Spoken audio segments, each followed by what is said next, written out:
Carl Starling had hunted plenty of bounties across the galaxy, but Zev was different.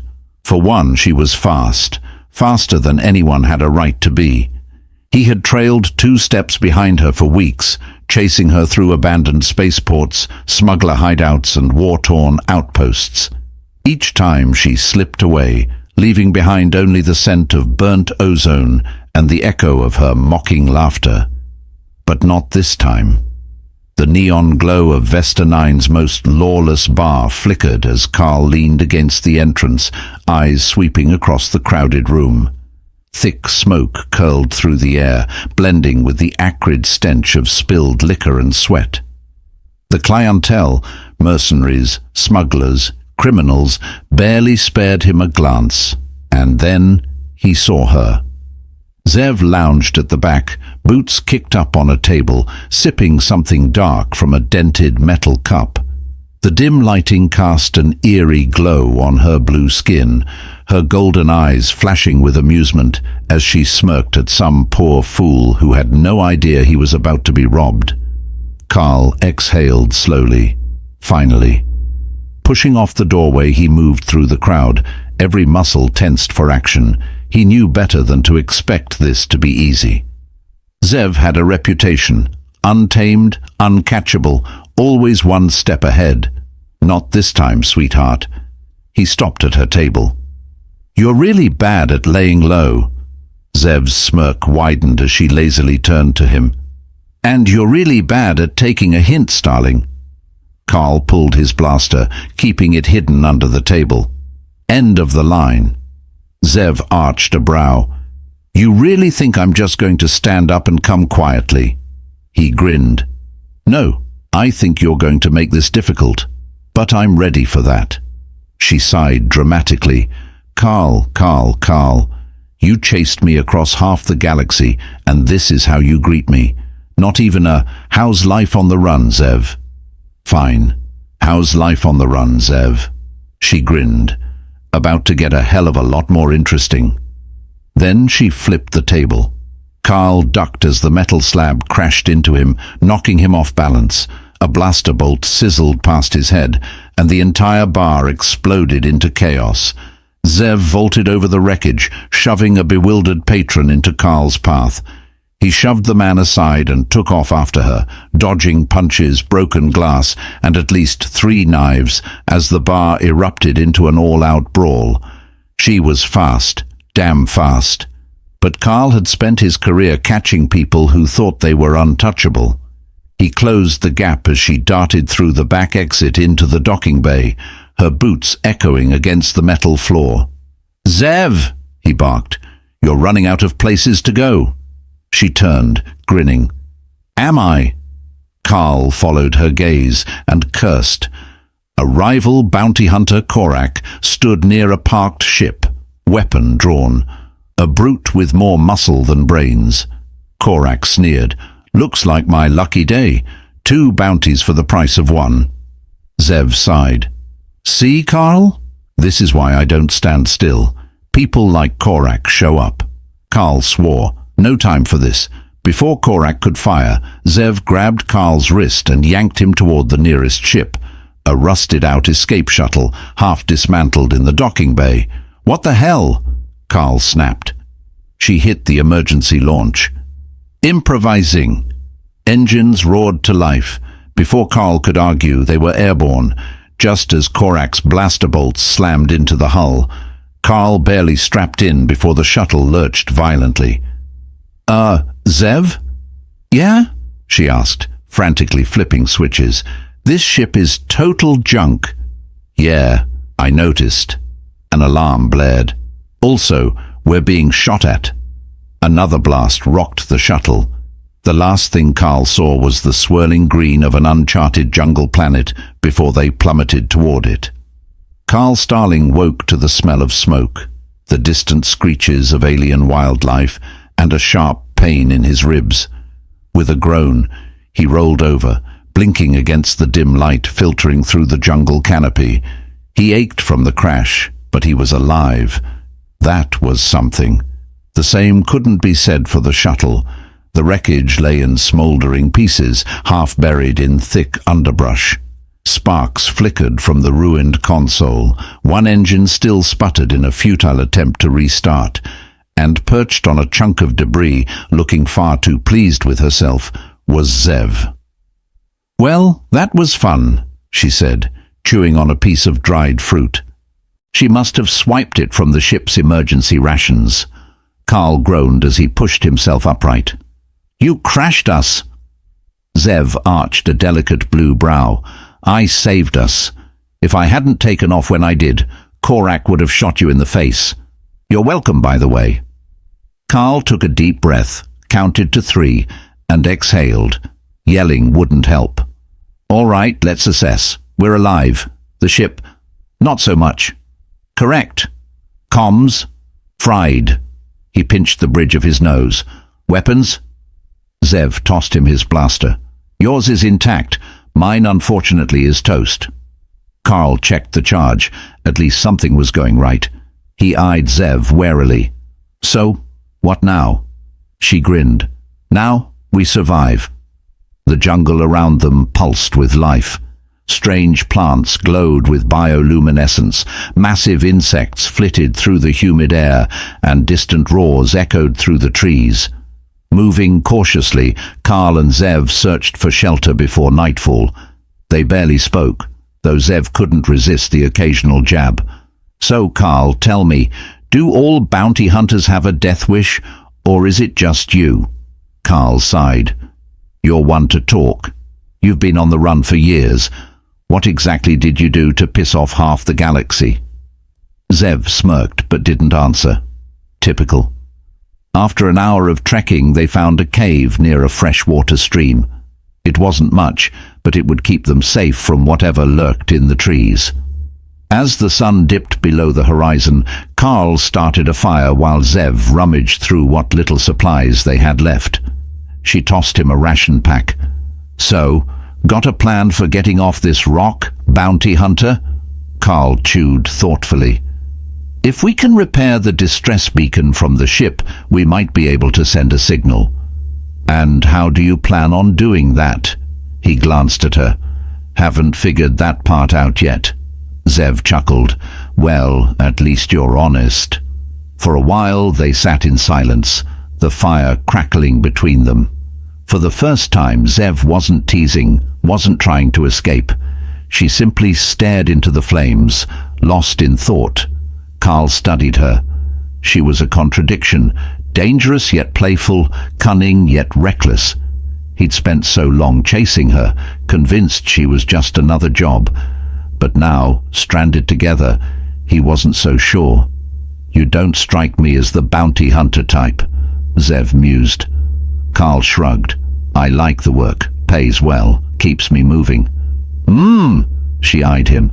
"No family waiting for you somewhere?" "No." She tilted her head. "No tragic backstory?" Carl smirked. "I never said that." She laughed softly. "Fair enough." For a while, neither spoke. The jungle noises filled the space between them, but the silence wasn't uncomfortable, just strange. Carl leaned back against the cave wall, watching Zev from the corner of his eye. She was still staring at the fire, her usual smirk replaced with something unreadable. Maybe there was more to her than just the bounty on her head. But before he could dwell on that thought, a low, guttural growl rumbled from the trees. Carl grabbed his blaster. Zev was already on her feet. "Company," she murmured. From the shadows, glowing yellow eyes appeared, 6 of them. Then with a snarl, the creatures lunged. The first beast charged, pure muscle and teeth. Carl fired instinctively, his blaster bolt slamming into its thick hide. It howled but didn't go down. "Oh, that's just fantastic," Zev muttered, rolling aside as another pounced. Carl fired again, this time aiming for the glowing eyes. The creature screeched and collapsed in a twitching heap. "Go for the eyes!" he shouted. Zev didn't need telling twice. She pulled a sharp metal shard from her belt, probably scavenged from the crash, and drove it into one of the beast's many yellow eyes. It let out a blood-curdling shriek, thrashing wildly before crumpling. 2 down, 4 to go. The remaining creatures circled them, growling low in their throats. They weren't mindless. They were testing their prey. Carl and Zev instinctively moved back to back. "Ever fought off a pack of 6-eyed alien death dogs before?" Zev asked, breathless. "First time," Carl admitted. "Not bad for a rookie." The next attack came fast. One of the creatures leaped from the side, claws slashing. Carl ducked, barely avoiding being gutted, and fired point blank. The beast staggered but didn't drop. Zev finished the job with a precise stab to the throat. The last 2 creatures hesitated. Then, realizing they were outmatched, they slunk back into the jungle. Their glowing eyes vanished into the darkness. Carl let out a slow breath. "That was fun." Zev wiped blood off her blade. "You have a weird definition of fun." They stood in silence, catching their breath. The fire still crackled behind them, casting flickering shadows against the cave walls. Carl glanced at Zev. Her chest rose and fell rapidly, her blue skin glistening with sweat, golden eyes sharp with adrenaline. She looked fierce, wild, beautiful. The thought caught him off guard. Zev met his gaze. For once there was no teasing, no smirk, just a quiet, unreadable look. "You okay?" she asked softly. Carl nodded. "Yeah. You?" "I've had worse nights." A beat of silence stretched between them, the jungle's distant hum filling the space. Then Zev took a step closer. Carl didn't move. He wasn't sure he could. "You know," she murmured, "I've spent a long time running." "I know." She tilted her head. "But for some reason, I don't feel like running right now." Carl's pulse quickened. The air between them grew charged, and then she kissed him. It wasn't playful, wasn't teasing. It was desperate, hungry, like she'd spent her whole life fighting and had finally found something worth surrendering to. Carl responded without thinking, pulling her closer. Her skin was warm against his, her fingers threading into his hair. For once there was no chase, no game, just them.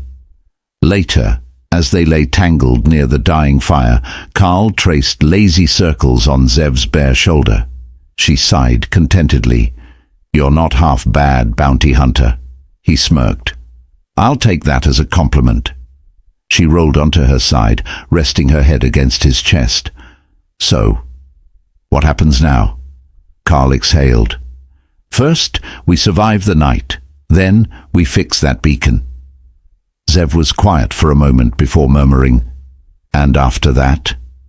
Carl didn't answer right away, because for the first time in his life, he wasn't entirely sure.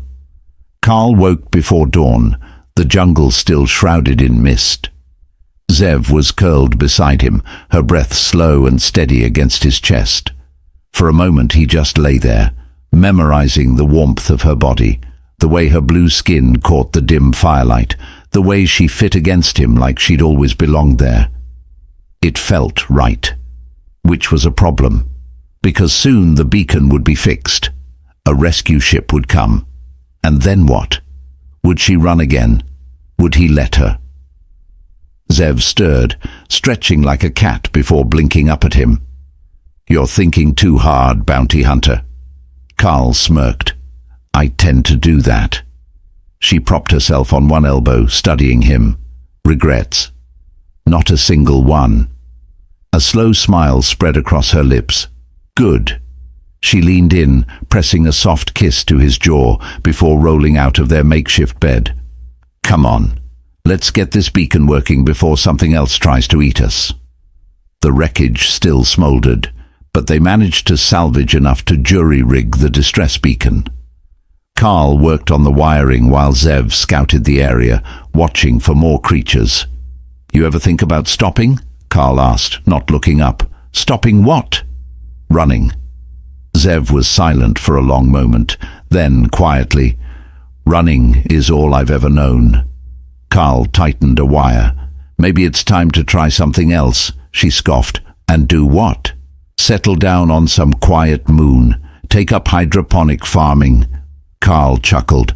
I don't see you as a farmer. Exactly. The beacon sparked to life with a burst of static. Carl pressed a few buttons, sending out a distress signal on all available channels. Now we wait, he said, wiping sweat from his brow. Zev leaned against the wreckage, arms crossed. And if the wrong people pick it up? Carl met her gaze. Then I'll fight for you. Zev looked at him, really looked at him. For once there was no sarcasm in her eyes, just something raw. You're an idiot, Starling, she muttered, but she didn't argue. Hours passed. Then, finally, a ship broke through the clouds. Carl and Zev stood together as it landed. The hatch hissed open, and a man in a Republic uniform stepped out. Starling, the officer called, striding toward him. We picked up your signal. Good to see you alive. Carl nodded. Likewise. The officer's gaze flicked to Zev. Carl felt her tense beside him. He could almost sense the moment she considered running.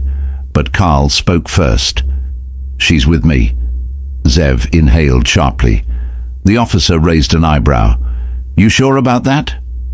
Carl glanced at Zev. She was watching him, searching his face for any hesitation. There was none. I'm sure. The officer studied them for a long moment, then sighed. All right, let's get you both off this rock. Carl took Zev's hand, gave it a quick squeeze, then let go. For the first time in her life, Zev didn't run. She stayed. Carl woke to the scent of something sizzling. For a moment he panicked. Cooking smells weren't exactly common on bounty hunter ships. Had the engine caught fire? Then he turned over and saw her. Zev stood in the ship's tiny kitchenette, barefoot, wearing nothing but his white button-down shirt. It was far too big, slipping off one shoulder, barely skimming her thighs. The crisp white fabric contrasted against her blue skin. She flipped something in a pan, completely at ease. Carl sat up, watching her with open curiosity. I thought you didn't do domestic. Zev glanced over her shoulder, golden eyes twinkling. I don't. Carl raised an eyebrow. Then what's this? She smirked. Call it an experiment. Carl swung his legs over the bed, padding toward her as she stabbed a fork into something vaguely resembling breakfast. Undecided, she admitted. Carl leaned against the counter, arms crossed. So you're telling me the feared, untamable Zev Dre is making me breakfast? She shot him an amused glance. Don't get used to it, bounty hunter. Carl plucked a piece off the plate, popping it into his mouth. It was edible, barely. Still, he grinned. Because for the first time, Zev wasn't running. She wasn't fighting. She was here, with him, and that was something worth savoring. Days later, they sat in the cockpit of a stolen Republic shuttle, Carl in the pilot's seat, Zev with her boots kicked up on the console. She smirked at him. So, bounty hunter, what now? Carl grinned. Whatever the hell we want. The stars stretched before them, endless, waiting. And for the first time, Zev wasn't looking over her shoulder. She was looking forward.